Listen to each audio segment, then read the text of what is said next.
የማሳጅ ቤት የወሲብ ጉድ አንዱ ጀለሴ እንዴት ማሳጅ ቤት ሱስ እንደሆነበት አጫወተኝ። ከጀማችን ውስጥ አንድ ልጅ አለ። አብዛኛውን ጊዜ ተሰብስበን ፈታ በምንልበት ሰዓት የሆነ ሱስ እንዳለበት ሰው የተንጠራራ ትንሽ ተጫጭኖኝ ደብሮኛል፣ ቆይ እስኪ የሆነች ቦታ ደርሼ ልምጣ ብሎ ይሄድና ከተወሰነ ሰዓት በኋላ ቅሞ ከመረቀነ ሰው በላይና ጨብሶ ከተፍታታ ሰው በላይ በሚያስቀና መልኩ ንቅጥቅትና ፍትት ብሎ ይመለሳል። ከዛ በኋላ ምን ልበላችሁ ከሱ በላይ ተጫዋችና ደስተኛ የለም። ይሄ ነገር ሲደጋገምብን ከሌሎቹ ትንሽ እኔ ቀረብ ስለምለው የሆነ ቀን ለብቻችን ስንሆን ቆይ ግን ሁሌ ለመፍታታት ስንሰበሰብ የሆነች ቦታ ደርሼ ልምጣ ብለህ ንቅጥቅትና ፈታ ብለህ የምትመጣው የት እየሄድክ ነው ብዬ ጠየቅኩት። ትንሽ ካስለፋኝና ካስለፈለፈኝ በኋላ ቀስ ብሎ ማሳጅ ቤት እየሄደ እንደሚመጣ ሹክ አለኝ።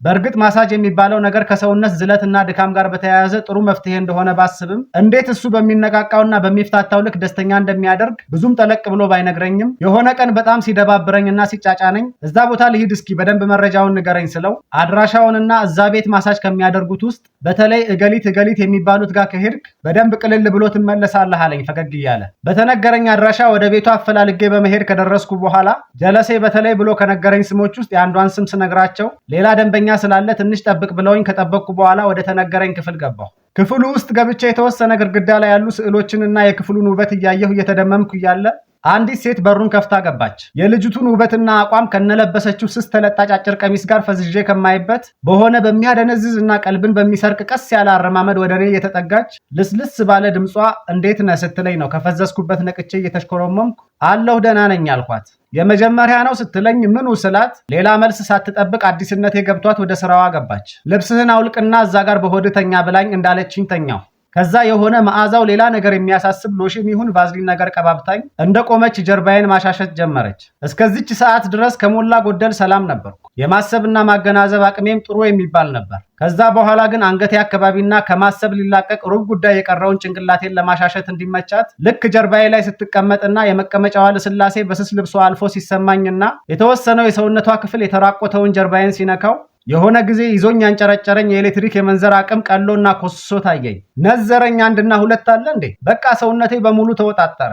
የባሰ አቅም እየከዳኝ የመጣው ደግሞ ተገልብጠህ በጀርባ ተኛ ብላኝ ፌሮን በሚያስንቅ መልኩ የተገተረው ምናምኔ ላይ ተቀምጣ ደረቴንና ከፊቴ የሚታዩ አካላቴን በቅባቱ ቀስ እያለች ስታሻሸኝ ነው። የሆነ ሰዓት የተገተረው ባሻዬ ሲቆረቁራት ሀፍረቴን ለመሸፈን ገላዬ ላይ የቀረችውን አንዲት ቦክሰር ገፋ ወደ ታች ዝቅ በማድረግ የተገተረውን ባሻዬን ወደ ላይ በማስተኛት የስቅላት ፍርድ ፈርዳበት ላዩ ላይ በመቀመጥ ሰውነቴን የማሻሸቱን ስራ ቀጠለች። እሷም እንደኔው ልብሷን አታውልቅ እንጂ የለበሰችው አጭር ተለጣጭ ስስ ቀሚስ ለማሸት በምታደርገው እንቅስቃሴ ወደ ላይ ተሸብሽቦ ከውስጥ ባደረገቻት ፒኪኒ ነው ከባሻዬ ጋር የተላተመችው። እሱም ሳያንስ ከፍ ዝቅ እያለች በቀስታ ስትተሻሸው ነው። ወይኔ ወንድ ልጅ ተበላሸ! እረ አሁን የማን ያለህ ልል ነው። አቤት የቅሌቴ ብዛት!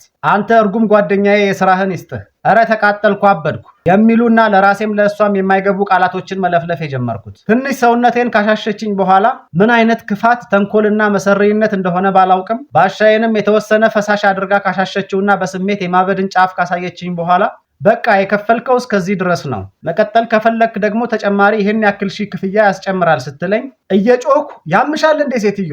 አሁን በዚህ ሰዓት የብር ጉዳይ አሳሳቢ ነው? ትሰሚኛለሽ? ወንድ ልጅ ሁኜ እዚህ ከደረስኩ በኋላ አይደለም እቺን ብር ይቅርና የሆነ ቋሚ ንብረቴን ሸጬም ቢሆን ከመቀጠል አልመለስም። እንደዛ ካላደረግኩ ደግሞ ወይ ሴት ነኝ ማለት ነው። በይ አርፈሽ ስራሽን ቀጥይ። ክፍያው በምን ይሁንልሽ? በምን ባንክ? በቴሌብር፣ በኤምፔሳ ወይስ በምን ብዬ አንድ ደህና ተቀያሪ ሱሪ ይገዛበታለሁ ብዬ ያስቀመጥኳትን ብር አሟጥጬ ልኬላት እስከ ጥግ አስጨርሳኝ አስተነፈሰችኝ። ደግሞ ለሱሪ ብዬ ይሄን ከመሰለ ዓለም ልመለስ እንዴ? ችግር የለውም ውስጤ ከሞቀና ሰላም ከሆነ ከላይ የምለብሰው ምንም ቢሆን አያስጨንቀኝም በማለት ጉዳዩን ጨራርሼ ወጣሁ። እና ደግሞ ከዛ በኋላ የላከኝ ጓደኛዬ ሲነግረኝ ሆን ብሎ ስሟን ነግሮ የላከኝ ሴት በኖርማል ማሳጅ ጀምራና በስሜት አሳብዳ ጫፍ ካደረሰች በኋላ ከኖርማሉ የማሳጅ ክፍያ ሌላ ዋጋ ተደራድራ የምታስጨምረው ጋር ነው። ያኔ ነው ይሄ የላከኝ ጓደኛዬ ሰብሰብ ብለን ከተፍታታን በኋላ ሂሳብ ሲባል ሁል ጊዜ ብር የለኝም እያለ የሀገር ችግር እያወራና አንጀታችንን እየበላ የሚያመልጠው ለምን እንደሆነ የተረዳሁት። ለካ ብሩን በዚህ ነገር እየጨረሰው ነው። ይሄው እኔም ከዛች ቀን ወዲህ ከዚህ ማሳጅ ቤትና ከልጅቱ ሱስ ይዞኝ ከደሞዜ ላይ የቤት ክራይና የግማሽ ወር የምግብ ወጪ ቀንሼ ሌላውን ለዚህ ሱሴ ነው የማውለው። የግማሽ ወር የምግብ ወጪ ያልኩት ለዚህ ሱስ ስል የወሩን ግማሽ ባልበላም ስለማልጎዳ ነው።